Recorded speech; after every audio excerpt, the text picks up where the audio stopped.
Hey everybody, it's Ping here with Whiskey Throttle Media, and we're at Paris Raceway today for our latest project bike. This is our 2023 Suzuki RM-Z450, and we've already done an intro and a race spec on this. If you are trying to make yours handle and work the best in stock trim, go check out our race spec video. We give you some good starting points there. This is the next step. This is, okay, how do we take this thing and on a very reasonable budget, turn it into a more competitive race bike, if that's what you're trying to do, or just really tries to squeeze the most performance out of it with the fewest number of dollars. So let's start with a couple of the things that we focused on. Obviously, this Suzuki corner's great. It's a comfortable bike. It's fun to ride, but it's a little slow. And the biggest issue this thing has is handling. So we went to RaceTech for that, and we're going to bring those guys on and have them explain what they did.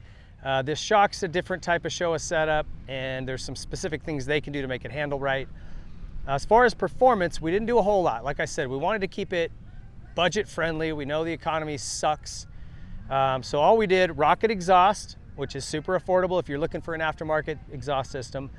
We did ETS MX-18 fuel, which definitely is a performance increase, just pouring it in the tank.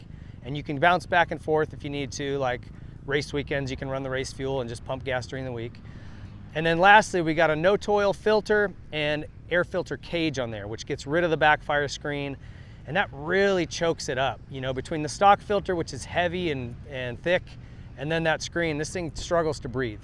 So just a good no-toil filter with that cage that doesn't have the screening on it really lets this thing open up.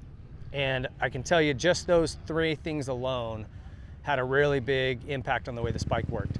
Some of the other things that we focused on here is just comfort. I went to some ODI RC4 bend bars and the ODI half waffle grips and soft. Just super comfortable grip. These are the glue-on ones, which I actually really like the lock-on stuff now. I've gotten familiar with those, but we had these. I thought they looked good in white, so I threw these on. Full set of a Chirby's plastic, and you know, like all of us, I wanted this thing to look good, so I went to the guys at SKDA, gave them sort of a concept, and I think they knocked it out of the park. This is a really cool looking bike. To me, I really dig it. Just, you know, different colors, really a cool scheme. And then seat concepts, if you have a worn out seat foam, if you want something with a little more comfort, if you're looking for something shorter, taller, firmer, whatever, call the guys at Seat Concepts. You'll be blown away at how much more comfort you get out of one of their seats, particularly their comforts. They have a line called their comfort line. A little bit of a wider profile in the back. Man, it's like sitting on a couch. It's amazing. Can't thank those guys enough for supporting this. Like I said, full SKDA kit, Chirby's plastic. We got Pro X chain and sprocket. And then we threw on the new Dunlop MX-34 tires. And we're out here at Paris today. We did the launch at LACR. And kind of what I felt was definitely better front line acceleration, straight line acceleration and braking. Much better side corner grip with the rear. I was kind of having a hard time telling with the front. I wanted to get to somewhere like today here at Paris that's got some ruts. The MX-33 for me had a tendency to stand me up in ruts. It wanted to climb up. And I'm not feeling that in the 34 today in the ruts here. This thing's ripping right through. Definitely has a good feel, a lot like the 3S. And they're saying it'll have a lot better durability than the 3S. So I think they might have really knocked it out of the park here. I was super impressed today, and coming off what I felt at LACR just kind of confirms it. They've really made steps forward with these tires. So stoked on the tires. Motul oil, we put all Motul oil in this thing, and we appreciate everything those guys do for us. And really that's it. Like I said, it wasn't a ton of stuff we did. We tried to keep the budget low, but get the most performance out of it. All right, we're here with Wyatt Scott. He is kind of shop R&D, race support, all kinds of titles. We wear a lot of hats over there at RaceTech. I want you to take us through, first of all, what's so different about this shock and this setup?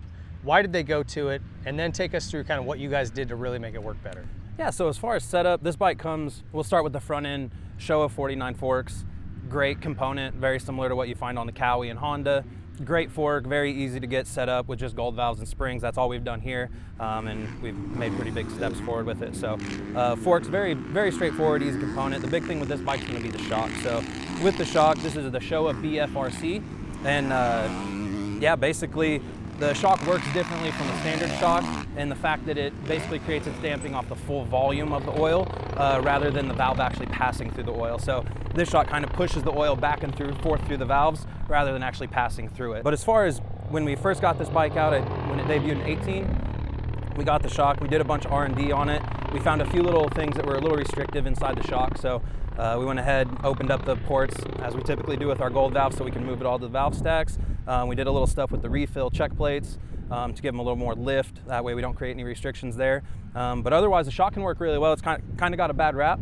I actually kind of like the shock. I don't think it's that bad. I think it can be set up really well with basically gold valve and springs, and yeah, pretty solid unit. And so just kind of going through what we felt, it was immediately better action.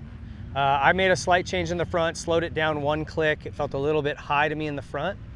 That brought the character down, and we softened it a touch, and a little bit. I think I'm a quarter turn open on the compression on the back. And one thing I don't like about this shock, I like being able to have high speed and low speed, because I'll use that high speed adjuster a lot of times to help me with ride height and figure out where I want the back end to kind of match the front or vice versa. And so this doesn't have that for me, so I feel like I'm missing a tool that I would normally use to balance it.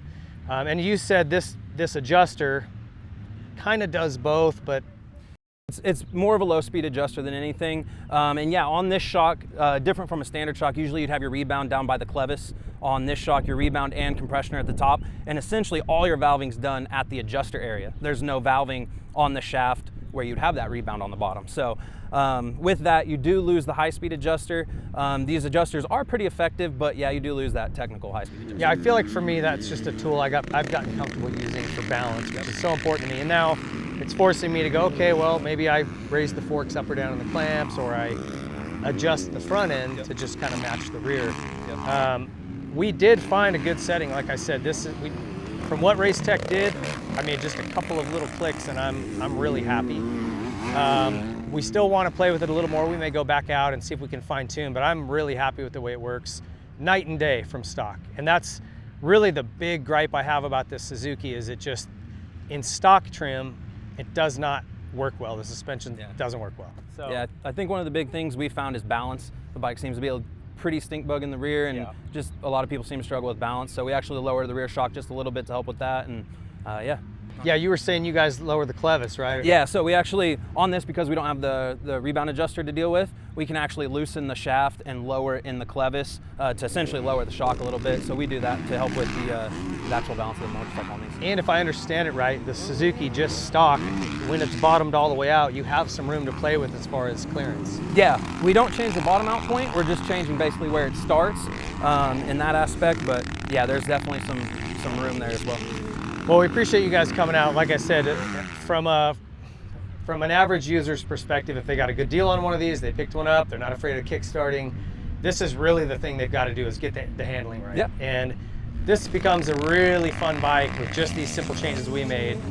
I'm super comfortable with the suspension, so if you've got one, reach out to these folks. They've got a great setup for this. Like I said, it came 99% there. I just made a couple little tweaks to what I like. 108 is what the SAG has recommended on this with them.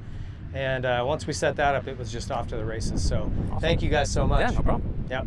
All right, last little piece I wanted to mention. I always throw my Nihilo Concepts lever grips on here. I've just gotten kind of comfortable with them now. It's like a more comfortable feeling for my fingers, a little bit better grip. Doesn't make my fingers kind of go numb or cold or as easy, just kind of more cushion for me. And we got our Whiskey Throttle grip donuts from Nihilo Concepts as well. So just a little extra comfort for me. And with these changes we made, I'm having a blast on this bike. It's really comfortable to ride. It turns well. I've got the motor now, like kind of feeling peppy enough where I'm having fun with it, and the handling's great. I'm not worried about this thing doing anything weird. Where in stock trim, as he mentioned, Wyatt mentioned, it's a little bit stink bug, and for me, it was unpredictable. And that is one thing I do not like on a bike. I want to know, at least if it's got a bad trait, have that bad trait repeatable. And they've really got rid of all the bad habits with this thing. It's comfortable, it goes straight. It's a lot of fun to ride. So huge thank you to all the companies involved. A big thank you to RaceTech, Rocket ETS fuel, and no-toil filters for the cage and the filter. Those are the big performance gains we made here. Obviously the tires and things like that as well. It all helped and brought back a little bit of yellow magic. So thank you guys for watching. Hope you enjoyed it. We'll see you on our next build.